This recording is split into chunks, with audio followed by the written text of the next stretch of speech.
জন্য আজ লাঞ্চে খিচুড়ি বানাবো, তাই জন্য সব রেডি করে রাখলাম। ওপরে গিয়ে দেখি উনি ঘুরছেন আর আমাকে দেখে আসার জন্য কাঁদছে। কার চাই? তোমার চাই?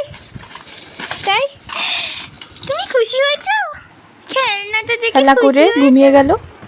তারপরে আমি রেডি করে আনলাম খাবার, দিয়ে ওনার কান্না খাবার দেখেই। না না, হাঁ এটা খেয়ে দেখো। তা কোনো মতেই খাবে না, খাবার দেখলেই ওনার জ্বর চলে আসে।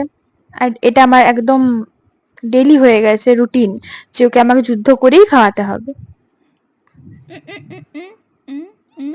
তার বা কত রকম কায়দা। হ্যাঁ, এটা খেতে না হয়? হ্যাঁ, বদমাশি করছো তুমি। যদি আপনারা দেখছেন তাহলে আপনারা জানবেন যে ডেলি আমাকে ব্যালকনিতেই আসতে হয় ওকে খাওয়াতে। যা দিব সেটাতে। ঠিক আছে ঠিক আছে, আর দিব না। কোনো মতেই খাবে না। বিরাট খুশি।